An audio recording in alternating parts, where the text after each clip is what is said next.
Everyone, welcome to another Peaceful Solution Character Education Certification course. Everyone in the auditorium can be seated. Everyone watching online, welcome. Thank you for joining us once again.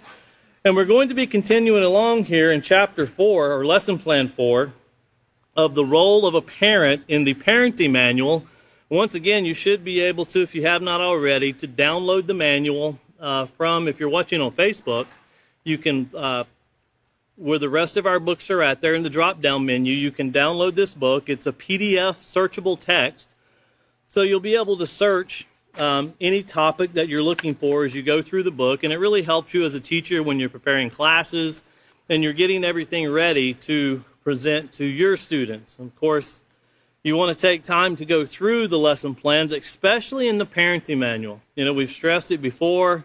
The parenting manual is one to where you're going to have procedures in the middle of the page, and it's going to be going back and forth. And you'll even see here tonight, we should get to it, hopefully we get to it, where there's actually an activity that's going to be found that is a procedure at the end of a page. So it's very important to make sure to look over these lessons, to make sure you understand the procedures that are coming forth, and that way everything is taught.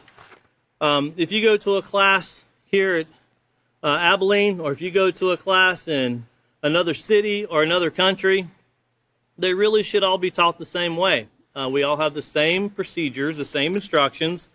Even though the environment might be a little different, everybody truly goes through the same challenges in life, you'll find out. Some a little more difficult than the others, but it's really the day-to-day grind that really find people grasping for answers more than anything else in life. But looking over here to Lesson Plan 4, page 4B, we're going to be picking up with Procedure 4. We completed Procedure 3 last class, and we finished the section entitled that was Teaching the Very Young, and of course we had some pointers that came out that myself and David would have covered in going through them and teaching your child to love learning, teaching your child about compassion, teaching your child to care about others regardless of their nationality or ethnicity, and also teach your child the importance of helping and serving others. We covered those, and once again, I stress to go back and re-watch those and let these things sit into your mind, because we as adults might not have been taught these things as children ourselves, and we actually could contribute to the hindering of the education of society if we didn't get these lessons ourselves, and we don't have this firmly rooted in our minds. We could find ourselves looking at other people in our communities in a negative way because of a skin color or because of, financial means or lack thereof. We could find ourselves looking at people in other countries in a negative way, thinking, oh, they deserve it. Look, they've made that mess. I've heard people say this too. They've made that country a mess by themselves. And when people say that, they really don't go in to see what's caused these countries to become a mess. Usually it's a lot of external help that has caused countries to become a mess. It's not really within itself. Even though we do a great job ourselves here in the United States of making a mess out of our own country, a lot of these countries that are suffering have some external help that's coming in to cause the hindrance. And of course, it makes it very frustrating. It's very sad. But looking over here, going back, let's go back and reread that procedure. Procedure 4. Got ahead of myself and turned the page. So Procedure 4. Have students answer the critical thinking question at the top of page 28. Discuss answers as a class.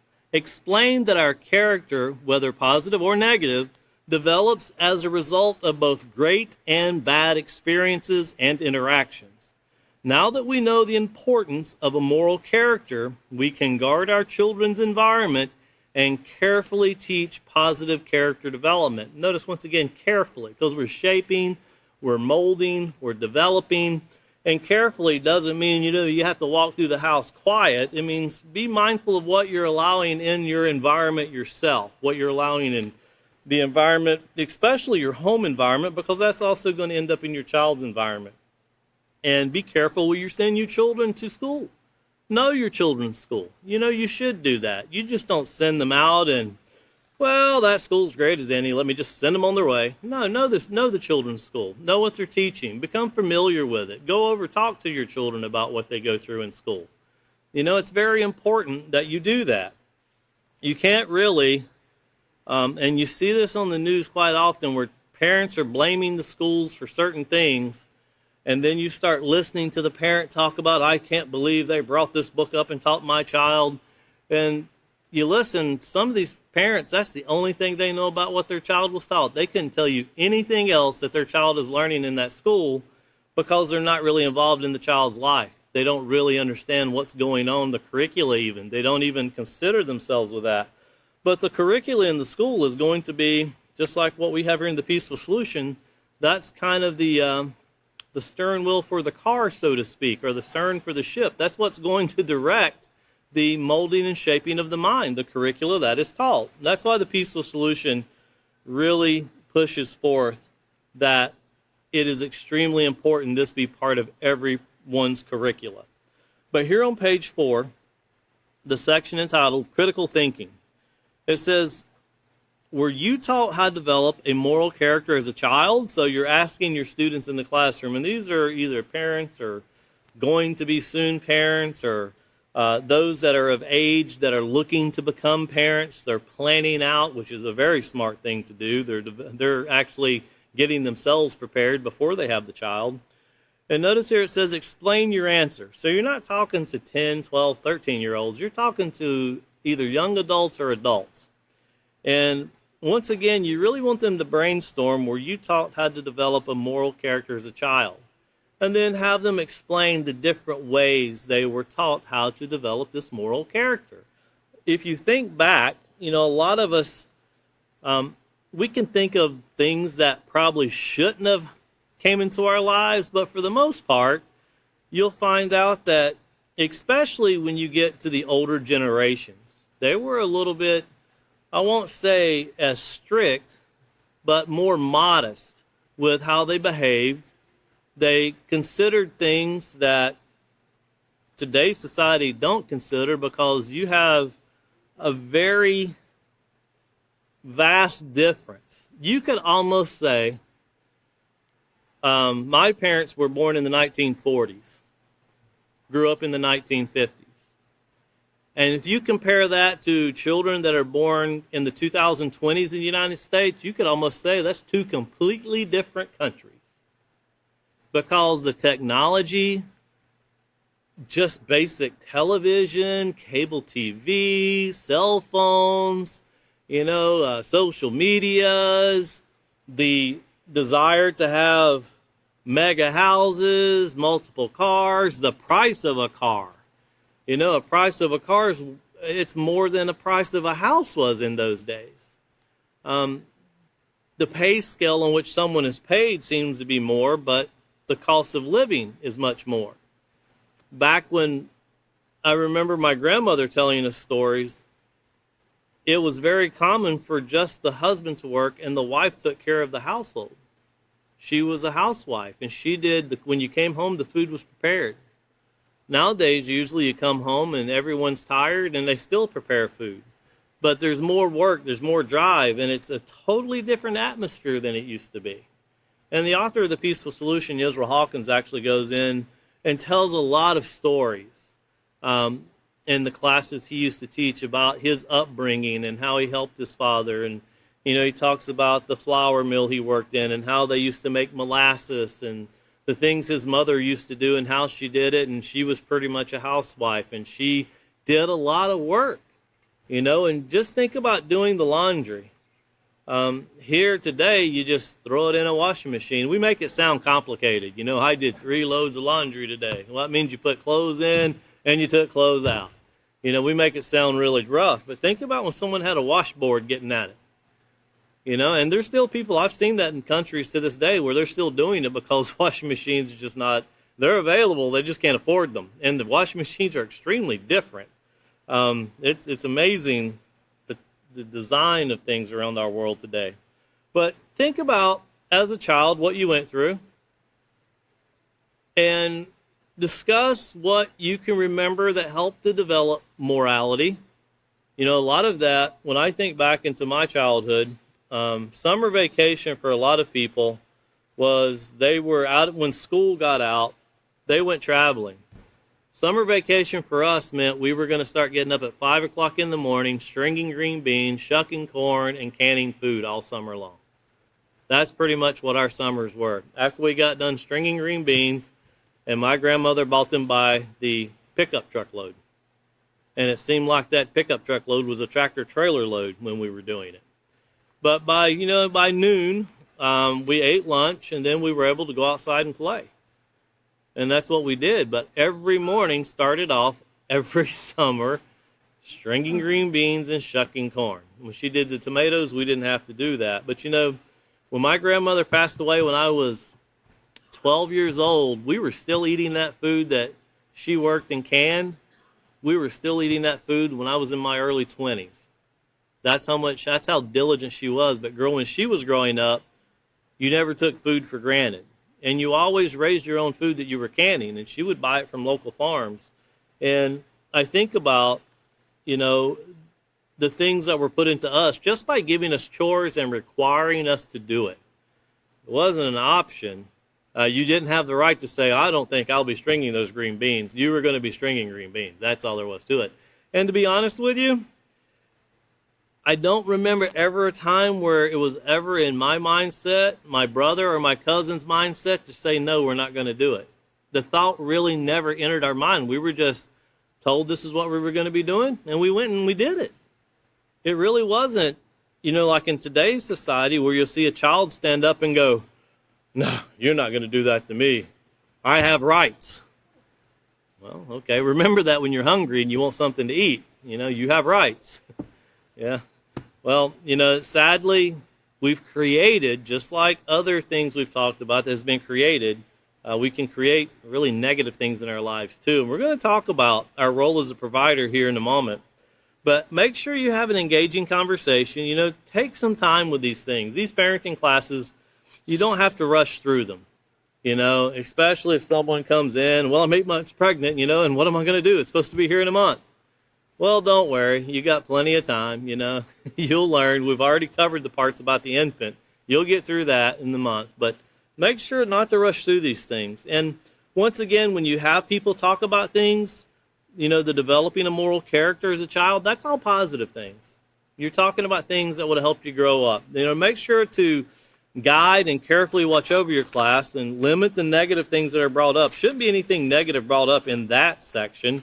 But there are times where people, and we've had it in schools before, where there's something that kind of hits someone just at the right time, and they feel the need to express something they've been through in their life. And sometimes it's really, really bad things they've never told anybody. We had that occur in a school in Houston one time.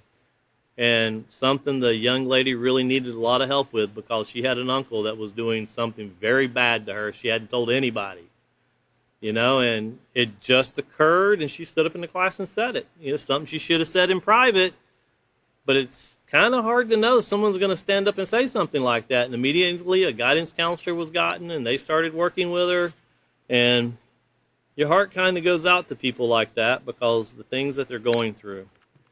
But allow class to discuss that. So going back here to lesson plan 4B, we're going to be in procedure 5, and that's where it changes right in the middle of the page. And it says choose a volunteer. So once again, lesson plan page 4B, procedure 5. Choose volunteers to read the first 3 paragraphs under the heading Your Role as a Provider on page 28. Discuss the importance of providing a child with his physical or her physical and emotional needs, as well as an example of positive moral character. Have the class answer the think about it question on page 29, then discuss as a class, explain that besides providing children's basic needs, educating them in moral principles will give them a firm foundation on which to develop a positive character. And once again, that firm foundation, we know it's really you're teaching them self-control and how to develop that and how to really get into choosing between what's positive and what's negative. And we know that we went through the character unit and the self-control and acceptance. And when we got to the self-control unit, it reminded us twice in the first 8 pages that the foundation of all positive character is self-control. And of course, without self-control, that's the ability to stop and think and consider your choices and make the right choice. Without that, it's like if you've ever seen a plastic bag blowing in the Texas wind, that's what it's like. And it's like it goes up and it goes down, and you think it's going to lay, and then it's up, and it's just everywhere. Or you take a balloon full of helium and just let it go, and off it goes. That's kind of like how emotions can be. And that's a sign that they're very, they're very out of control. But looking back here to page 28, your role as a provider, and this is a very important part. And it's really ironic, there's an article I printed out, that's why I was running late. I wanted to get it printed out. Because we're going to get into things that we need to do for a child, things that I grew up with. Well, I say I grew up. A long time ago, well, we'll get into it. I think foods were very different back when I was growing up. Back when I was growing up, I'll give you an example. There was only one kind of Doritos. That's it. There was a bag of Doritos. Now you go in and you see a shelf and there's like 20 different color bags of Doritos. It's the same thing with potato chips and all of these other things. I thought it was getting really wild when they came out with barbecue and sour cream and onion potato chips, and now we had a choice of 3. And that was back, I think I was like 13 or 14 years old when that came out. But not everybody has that. So when we read this, think about in different countries. For example, we went to Argentina. We was in Buenos Aires, in the Capital Federal, which is the center part, which that's, if you're going to get it, that's where the best stuff's supposed to be. And we went into a store that actually it was the Walmart of Argentina. So we went to Walmart there. And if you can imagine an aisle from this wall to, like where this young man's sitting up here in the front, and that was the potato chip aisle. And the whole aisle was the same bag of potato chips, all 4 shelves. It was one bag of Lay's plain potato chips. That was it. When you went to the next shelf, they had canned food like tuna. The whole aisle was one can of tuna. Same brand. There was no variety. And then we went and they had different, they don't have canned peas and corn and beans like we have in the United States. When you get to other countries, they vomit hearing that you're eating that stuff out of a can. They're like, I can't believe you guys eat that stuff. We eat it fresh. And they have the ability to do it. But think about that, because what we're going to get into here, your role as provider, it starts off by saying providing for a child's needs, including making sure your child has nutritious food, clothing that is modest and appropriate for the weather, and a clean environment in which to live. But these are only the bare necessities. So the things that we just talked about, having nutritious food, clothing that is modest and appropriate for the weather, and a clean environment to live, that's bare necessities. That's right. That's something that you really have to make sure you have. If you don't have that, you really need to reevaluate why you don't have it and get back to it, because these are things that, here in Texas, we have very hot weather, which we're getting ready to get into in the next 2 months. We'll get into extremely hot weather. And then in 6 or 7 months, we'll be in very cold weather.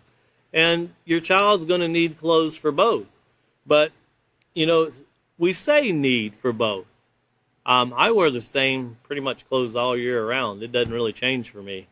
And I tell you, I've seen, and pay attention to these things, because I seen on the news here the other day, I was at a event, and we were watching some videos from Gaza. And it's extremely hot in Gaza right now. And the women there were dressed more modest than what would be here in the United States. But it's their custom. Sometimes it's their rules that they have in their religion. They're not doing anything to hurt anybody. So there's nothing wrong with those rules. But they're completely closed where you only see the round parts of their face. And you see that in Sudan and other places. And I remember one time a man interviewing a woman and asking her if she was hot. And she said, no, this is the way we dress here. This is actually very cool.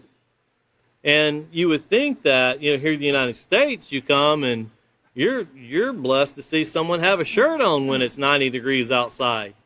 And you got people in other countries that they're fully clothed and they can live with it. To them, this is nice. So it really depends on, when you say appropriate clothing, a lot of it has to do with upbringing and training. And of course, think about what we've talked about in the acceptance unit with how we should keep our bodies covered. We could limit what we cause to take place in other people's minds by doing so. The United States is a little bit more freely ad-libbed, I guess you could say. The dressing is not so modest in some areas. I know the community I live in, it's very modest, so it's, and it's not strange, even in the United States, to see people wearing clothing like you see in the Middle East. And once again, there's absolutely nothing wrong with it. People want to condemn that sometimes, but then you go off somewhere to where they have a beach and you have people that are, you think they wear more clothes when they're taking a shower than they take when they're on the beach, and it becomes extremely embarrassing. And then when you think about what's on the beach, well, that's pretty much enough to gross you out and not keep you away from the beach for the rest of your life. So think about that if you're heading out to the beach this year. Watch the news, search why the beaches are contaminated, you'll see. Continuing on here, it says, these bare necessities we're talking about, a caring parent will also provide protection, love, attention, health care, education, and positive moral character that a child can see and emulate. Neglecting to provide even one of these can spell disaster for a child's growth and development. So once again, you can put the child 1 foot in the grave before it ever gets going. You can put it behind in the race, so to speak, before it ever gets to start. So these are very basic things that are needed. If you have a child, if you're expecting a child, and you don't have these very basic necessities, or you're not for sure how you can provide them, get with a guidance counselor, get with a trusted authority, get with someone that can help make sure that you're going to be able to provide for this child in such a manner. Don't just sit and throw your hands up and think that, well, there's no way I can accomplish it. And I say that because I realize there are a lot of single mothers in this world today. And that is the most difficult job. When I say single mother, I mean that the father is a worthless human being. He's not taking care of his child.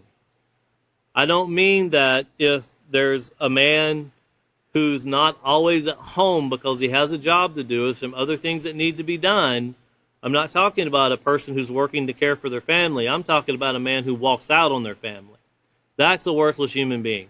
When I say worthless, I mean the value that they should have held within themselves to care for a life that they helped bring in the world, they don't have it. So that creates them to be worthless. Does that mean they're not salvageable? No, they just need to be trained.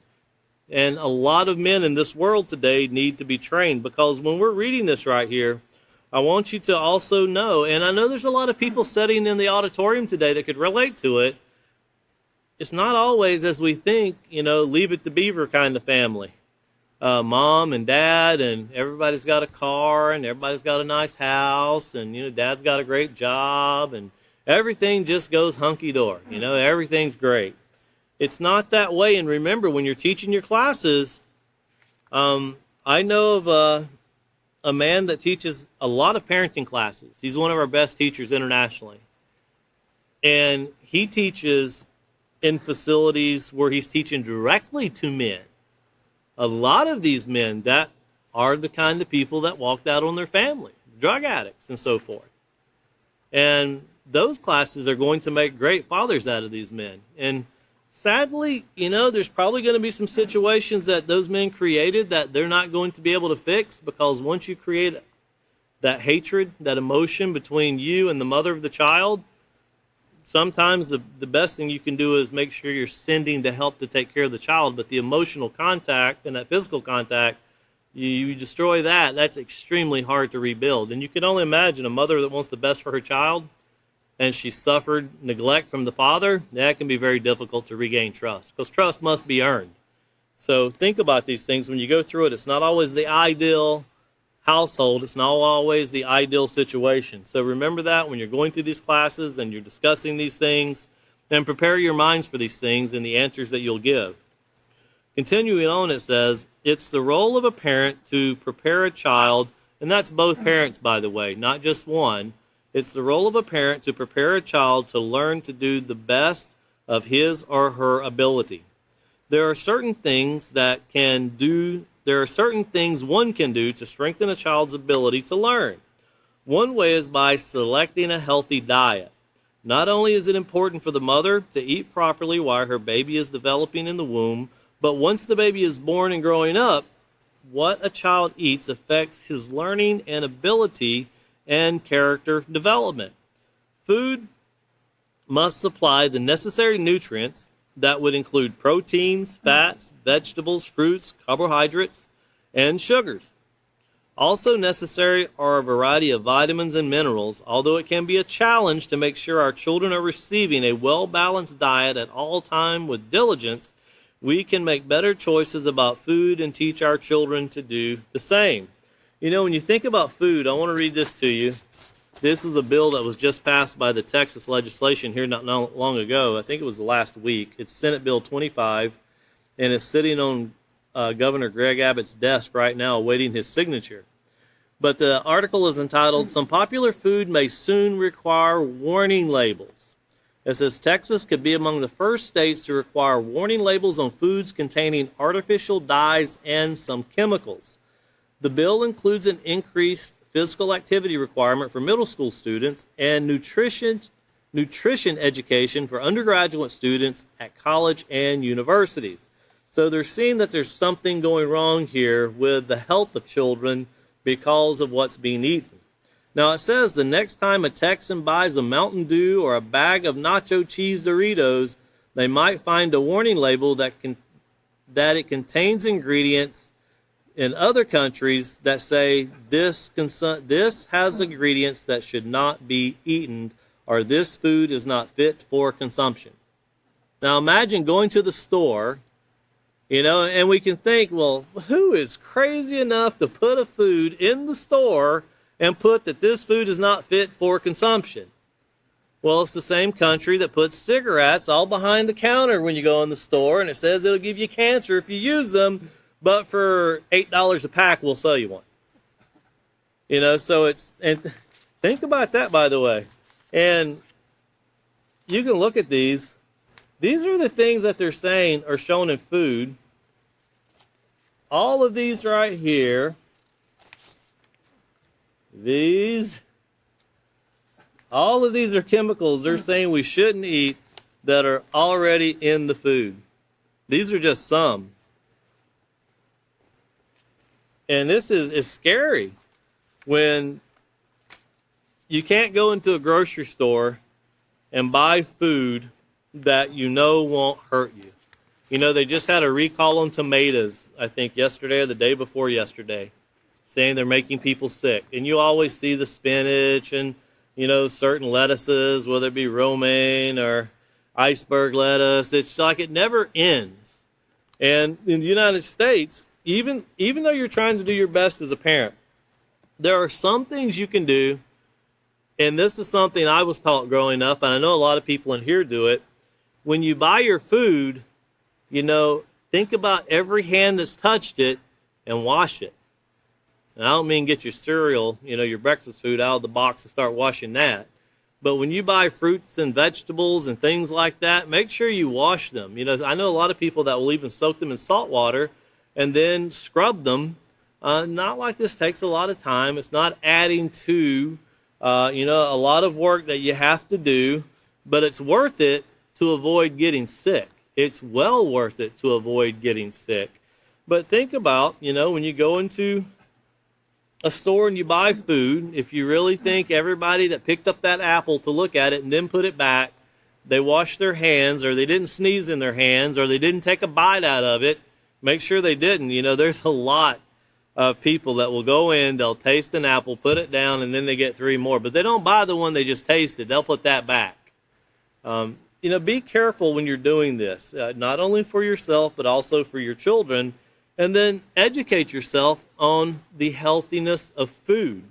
Look to see, diversify, as we talked about in our class, last class, about seeing what other cultures have. One thing that's really big where I live that's really from Asian culture, specifically Korean, that is kimchi. That's really big where I live. And I tell you what, I'm somebody that in my life, I need it a lot. It helps my body function digestively a lot better by eating it.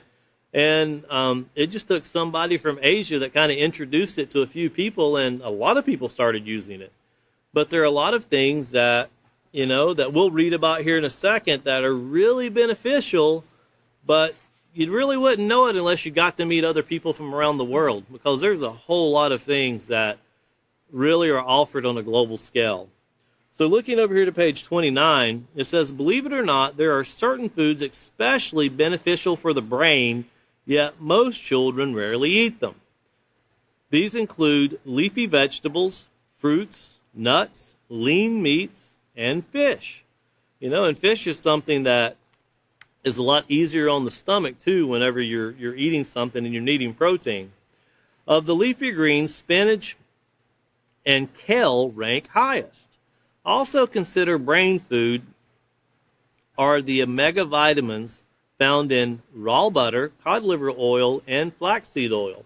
Now, raw butter is something that you can find depending on what state you live in. Some states it's actually legal because of the way they produce the butter, but here in Texas it's legal. They went above and beyond to legalize things like that in Texas, but you have to get it in a certain way. And if you search the internet, you can find it in your area. Outside the United States, a lot of people pretty much use raw butter. They make it themselves. And when my grandparents were growing up, when my parents were growing up, and if you ever seen where they're sitting there, they even got a butter churn going up and down, or they have in a jar shaking it, they're making raw butter. It used to be extremely common in those days to make raw butter. And I remember asking my parents one time, when you were growing up, did you have news alerts coming out that, news alert, salmonella on the food, or this on the food, so many people getting sick? I said, that was unheard of. You never heard anything like that. Ever did that come up? I remember my mom saying the only thing she ever seen about negative things in food was people finding razor blades in Halloween candy.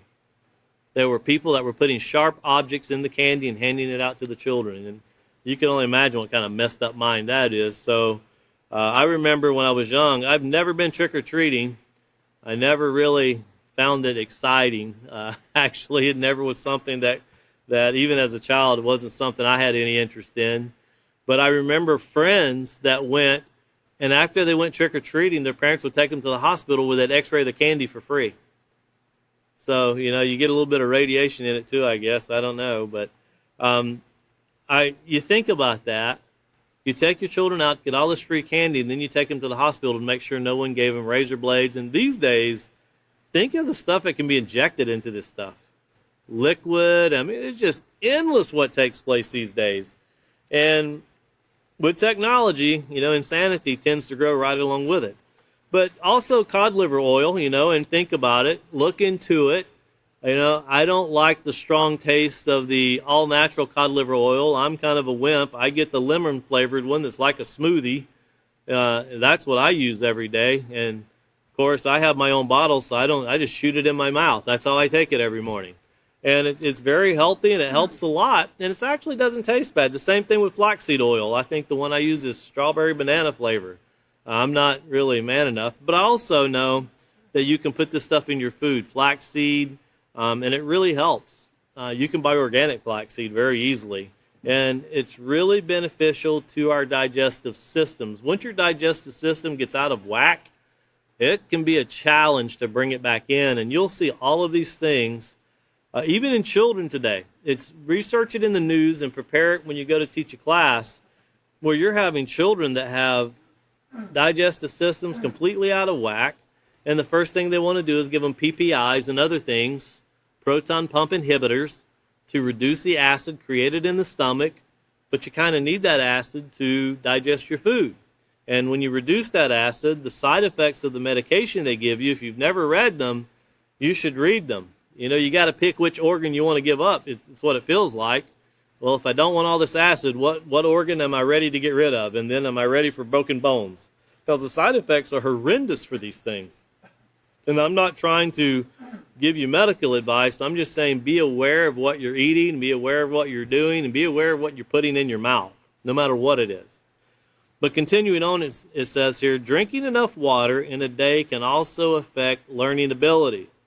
And I know you can tell a child you need to drink water. And I know they'll say, well, Coke has water. Well, yeah, it does. But you also need, like, water. You really need to drink water. It's very healthy. Your body needs water. And, you know, your body it's never meant to run off Coke or Mountain Dew or Pepsi. If that's all you're putting in it, eventually, yeah, you'll think you got by with it for a few years. Then all of a sudden, when the kidney stones come and you're beating on the counter, you know, why? Because you didn't drink water, that's why. Or you didn't take care of yourself. But, you know, and if I knew the answer to it, the sad part about these things is we go through this when you're going through this with your children. I remember growing up on a garden, so we pretty much, that's the food we had. But as I got older, you know, my life became fast food. Get home at 10 o'clock at night and eat before I go to bed and all of those things, and that really messes you up. I remember being told, don't do that. You know, whatever you do, don't do that. I did it anyway. You know, I would eat and then go to bed, and, you know, back then days were very long. And when you're young, your body seems to be able to process it okay. But you don't realize that you're dragging it down every day because you still feel okay. But when the day comes that you realize, oh, there's a problem, well, it took a lot of years to get it there, and guess what? It's going to take a lot of years to get it back out if you can. And it's hard to get a young person to understand, and I say that from the perspective of a young person that was told, and I was still like, I feel fine though. You know, you need to sleep more than 4 hours a night. I feel fine. I've been doing that for years. I don't do it anymore, but, you know, I had it listened and paid attention. It would have made a difference. I know that. It would have made a difference. But drink enough water. Dehydration has also been linked to poor learning and poor positive character development. So once again, remember what surrounds the brain. Remember what the body is made up of. A lot of water. And you got to have it. And if you start draining it or taking it too low, do some searches about what takes place when a person is dehydrated. You can actually become delirious when you dehydrate yourself so much. Your organs will start shutting down. You know, dehydration can lead to death and cardiac arrest. It's extremely important to have the proper amount of water, clean water. And when I say clean water, you know, think about what that means. There's places right now that, you know, in Sudan, for example, people are dying of cholera, you know, which leads to diarrhea. And usually people get it in the water. That's where the cholera comes from. And when you have diarrhea in one of those countries, here you think, well, we just go to the drugstore and we get something for diarrhea to help stop the diarrhea. We go to the doctor. Or we do something like that. Imagine when you live in a country where the only thing you have to treat you, if you can get one, is an IV that's going to be coming from the United Nations. If you can get one of those, if not, your best option is to keep drinking water, which most likely has cholera in it. It has feces. That's what creates the bacteria that causes the stomach infection. You're actually drinking the feces of someone else that was infected. So when we say clean water, you know, really think about how blessed you are as a parent to be able to have it. Here where I live, we have a lot of water that comes straight out of the ground, and people make sure the wells are kept separate from the sewer systems. If you've ever dealt with building a house and you have a well, there's so many feet that has to be between your house and the sewer system. There's so many things you have to keep away from your well so you can have clean water. I know that we have wells out here that are 100 foot deep, and I know of wells that are 16 foot deep, all in the same area out here. And then I know that, there's some people that don't have access to this clean water, but they have to do things to bring in the clean water. But we have the ability here to do it. We have the opportunity here to do it. Myself and I see one of the instructors that's went to Mexico along with myself, Catan, and Carlos. We went, two Carloses actually, went to Cabo San Lucas, which is a very beautiful place for people to vacation. But where we went was where the people live. That's not so beautiful. In fact, there is no running water. There's no sewer. People have outhouses, and a water truck comes around and gives water to those people who can afford it. And that's what they have to use. And when you're in that area, if you ever look at pictures of Cabo San Lucas, you think, man, this is one of the most beautiful places on the face of the earth. It is a very beautiful place. But when you go 15 minutes away from all of that resort life, or 30 minutes away, you see how the people are living that are working in the resorts. And it is, the thing about it is the children run around smiling. They don't know any different. That's life to them. The parents, some of them have been to the United States. They kind of know the hardships they're in. But you know what? They're still doing it, and they're getting by with it. And we have a lot of friends we've made there. But you think about if you told someone in the United States that you're going to have to do this right here, they'd go crazy on you. But then again, clean water. Think about what it takes to bring forth clean water. And I'm not talking about, and this is not to get off of this, but I want you to think about this, because I was told this story from a person who owns a plumbing business, and this is from many years ago. I know a lot of plumbers, and this is not a plumber that I currently speak with. But when you think about our water supply, and think about your water supply on your city water system, and think about what you're doing for your children, and that's what I'm talking about. They were telling me that they were doing the plumbing for a funeral home, and how particular everything had to be to separate. When they do embalming, they have to separate the blood and all the fluids that come out of the body, and then they put in all the chemicals for the embalming of the body, and all of that had to go out to this certain system. And then you had the water that went into the funeral home, and then you had to drain everything out.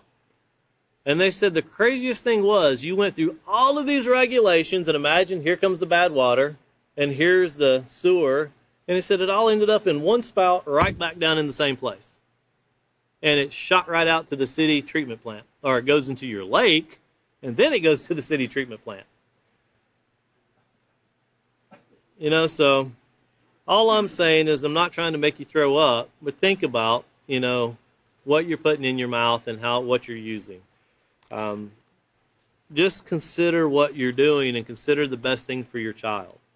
For me, I decided well water was the best thing for my family and my children. But that's what I decided for me. I'm not trying to convince anyone else to do anything else, but think about what you're putting in your bodies. And more than anything, think about what we can do to return our cities back to a more healthy environment, to something that's not so toxic. Because I guarantee you, if you get your water, you can print out your water from your local water supply company, and they'll tell you everything you have in your water. We do that here for our local water that comes from the city, and it'll look like these Nacho Doritos and Mountain Dew. There's a lot of chemicals in it, usually too much of them. But they report it, and actually the information's there for you to read if you read it. We talk about Flint, Michigan, but Flint, Michigan's not the only one with a situation, and that's a situation where children are suffering. But moving forward here, continuing on, it says, it's a fact that sleepy children don't learn well. The concentration decreases and what they retain becomes minimal. And the hardest thing is get a child to go to bed and then get a child to get up. If you could just flip that backwards, a child wants to stay up till 10:30, 11 o'clock, and then when the alarm goes off at 5, I can't get up, I'm tired. And it's, I remember doing that myself, but it's actually very essential, even for us as adults, to have a sleep schedule. It actually will affect your health greatly, but we're talking about the ability to learn, But as parents, we also have to be sharp in what we're doing. It says, help your children get adequate sleep so they can wake up feeling refreshed. Having a routine in your children's daily schedule for eating, drinking, and sleeping well will greatly assist in their character development, learning ability, health, and well-being. In addition to all of these basic needs, you must provide affection and attention. So affection and attention. And we're going to discuss in detail as we continue to go through these lessons what we mean by affection and attention, because it can be taken, it can be misconstrued, it can be very confused. You have to remember, you have to play the role of a parent, and your child plays the role of a child. It's extremely important that you're the responsible person as a parent, and you realize you're the one that's directing this. The emotional toll of this form of neglect could affect him or her for life. Well, let me go back up. I skipped over a lot there. Going to the paragraph, it starts off, in addition to all of these basic needs, you must provide affection and attention. A child who is never told he is loved, is never interacted with, and is left in a playpen or in front of a television all day will not thrive. The emotional toll of this form of neglect could affect him or her for life. And, speaking about this, telling someone you love them, and I always tell this story because I never thought about it until I don't remember my father, and my mom will probably correct me in this, I don't remember my father telling me he loved me until like 3 minutes before he died. He was just mouthing off very soft words as he was basically slipping away. But my whole life, I never questioned it because of the way he conducted himself and the way he took care of us and what he did. And I'm a firm believer that the word love, just spoken, is very weak. Unless you show it with your actions, you can say it every day, and it's worthless. You're better off showing it through your actions and the way you conduct yourself than just spewing out a few words. And that's my experience I have. It was shown every day. I can't remember a bad day of my childhood, ever. I remember getting spankings, I remember getting corrected, but I don't remember any day being a bad day. And someone asked me, if you had the ability to go over and redo your childhood, would you do it any differently? I said, no, but I'd like to go back and redo my adulthood. I would love to go back and have that shot over again. But as a child, no. I enjoyed my childhood. I learned a lot. And a lot of things that I have in my childhood, if I would have stayed very strictly to those things, my adulthood would change. It would have went a different direction. Not that, and I haven't had a bad adulthood, but it would have made it to where things would have been more focused. Sometimes you can let your view become very broad, and you don't realize that you kind of got to bring it back down sometimes. You got to keep it in perspective, because it's really easy to let things get out of perspective. And, it's one of those deals where it's really, truly an important thing to remind yourself on a daily basis that we're very interdependent upon each other. And sometimes it can take you 10 years to get to where you could have gotten 1 year if you would have just relied on those around you and do things together. You can find yourself in a very beneficial environment by doing that. But continuing on here, talking about this emotional toll that can affect for life, it says, even if the child is raised in a clean environment, changed frequently, and fed on time, he would still be lacking, or she would still be lacking. Children need interaction, communication, and emotional support to develop into compassionate, respectful people. And compassionate society is a must. Without a compassionate society, it's going to continue to be the dog-eat-dog society we see today. The role of a provider is very important. If you really stop to consider everything parents must provide for children, this role can seem overwhelming. Sadly, millions of children are born every year to parents who never consider how they will provide for them. These are the children who are deprived of even the basic necessities, neglected and abused. When parents successfully fulfill their role as providers, children are given the best possible opportunities to grow, to be healthy, well-adjusted people capable of leading productive lives. And when you think about all of these things as we get ready to get into this section, think about it. Once again, you consider the situation possibly you have where a parent is not full-time. You're going to have a lot of single parents in society today. And sometimes a single dad, sometimes a single mom. But that doesn't take away the responsibility of both parents providing for the child. And sadly, sometimes you get into a situation I know David has talked about when he grew up. His father was in it was in an accident, a really horrific accident, and was, his life was taken on a day that nobody expected. It's a lot different than what I went through losing my father, as you see him die over a period of time from cancer. Well, David went through a situation where Dad went to work and just didn't come home at a very young age. But obviously his mom did very well with bringing him up in a way that helped him become a very productive person of society. But you think about the challenges that single mothers go through, and some of you might understand what I'm talking about because you grew up that way. It's extremely difficult, and I know, I had a nephew, I think I mentioned this before, who his mom, his dad, and grandmother all died within 1 year of each other. And that basically was, he went from his mom to his dad to the grandmother, then his dad died, but all of those people were a huge part of his life. And he was 11 years old when he lost all of those people. 11 to 12. And it's really horrific what you see some people go through. And it doesn't seem fair, but nobody ever said life would be fair. It's going to be a challenge. The best thing we can do is make it, the children be able to take hold of those challenges.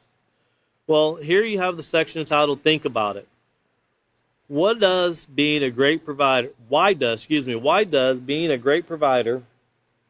help children grow into healthy, well-adjusted adults? So, and you want to have that discussion with them, get feedback from them. You're going to get a lot of feedback that comes from the critical thinking also that you went through. But once again, this is based on, try to keep it away from the correction behavior, because that's what we're getting ready to get into next. And you don't want to get ahead of it. But think about just the very basic daily things that are given. The things that you have, the food, education-wise, on what you should and shouldn't eat. When I was growing up, there was a lot of things that I was taught as a child not to eat. There was one thing that never eaten in my life, at least knowingly. It's a certain kind of meat, and I was raised as a child to never eat it. And I read a lot of stories about that certain kind of meat where people have gotten tapeworms, trichomoniasis, severe health problems. So I'm very thankful that I was taught from a very young age, just don't eat it, because it was deemed unhealthy in my family. And you know what? I've lived my whole life. I haven't eaten it. I don't miss eating it. I don't lay down at night wondering what it would have been like. So obviously there are things you can do in life where you can't deprive your child of that. Well, yeah, you can. It's like saying, you can't deprive your child of drugs. You should let them try them one time. Well, no, if it's something that, you feel can hurt your child, and there's actually scientific proof showing it, you should probably consider it. So just think about it. Well, turning over here to page 30, we're going to be in procedure 6. So we'll get started with this, and I'm sure William's going to come through, because we're not going to finish this whole page. And I'm sure William will spend a lot of time, because this is an extremely important section on parenting. And it's called Your Role as a Disciplinarian. And looking over to procedure 6 back on lesson plan 4B, it says, discuss the main points of the 4 paragraphs under the heading Your Role as a Disciplinarian on page 30. So once again, the main points of these paragraphs, you're going to have to read them first. So reiterate the important points of those paragraphs and have students underline them.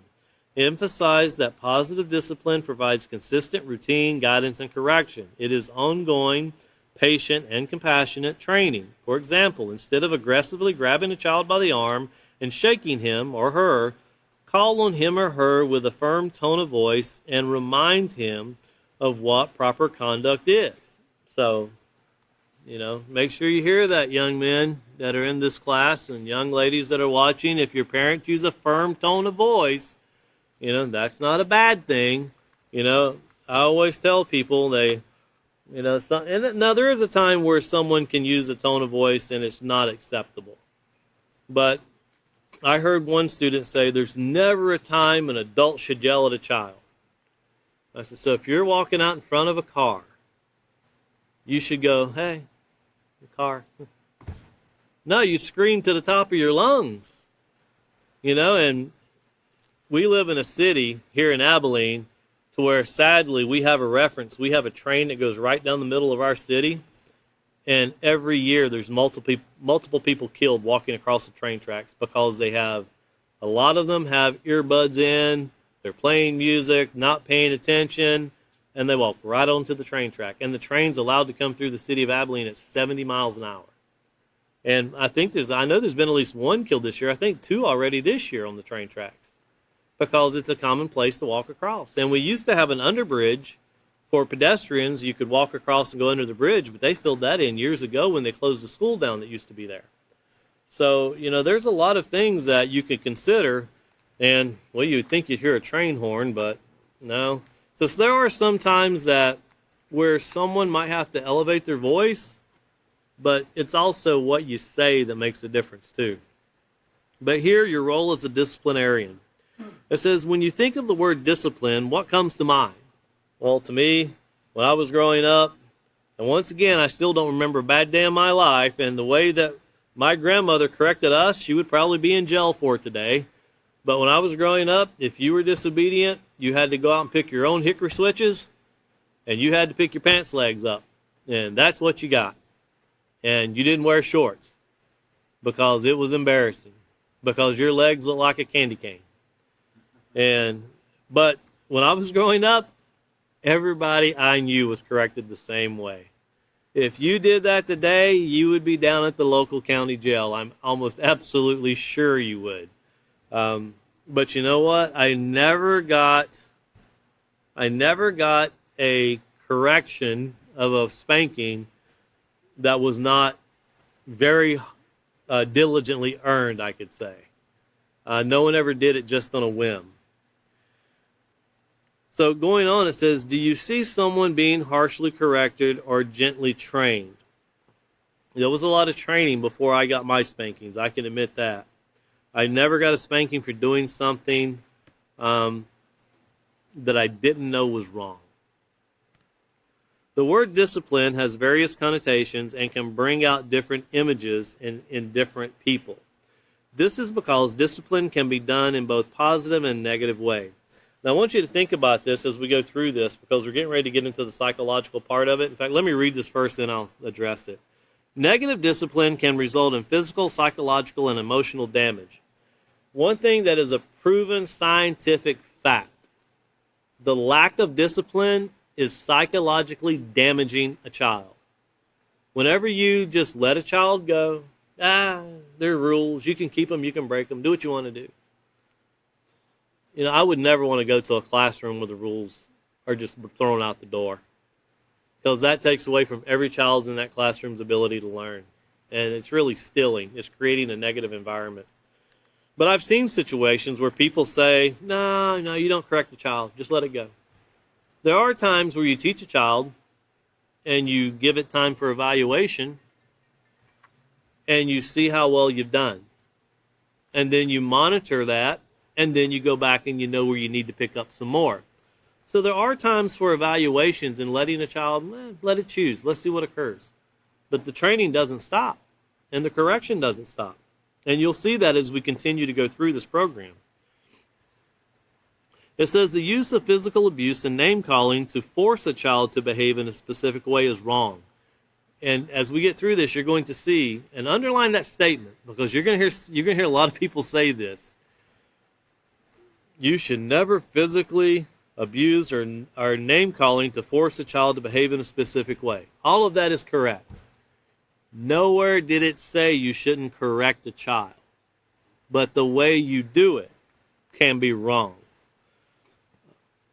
The Peaceful Solution Parenting Program teaches how to positively discipline. Moral character education trains and molds a child's mind, behavior, and character. So once again, make sure, put out to the side if you have to, the Peaceful Solution teaches a child before discipline takes place. You should never try to discipline a child when you didn't teach that child. If you think about how much, and we're going to close on this part, and William will pick up here in paragraph 1 on page 30. Think about how much you as a parent deserve to be corrected if you're going to discipline a child for something you yourself didn't teach it, but now you're going to discipline and correct it. But you failed to teach the child. How much more should you or I be disciplined?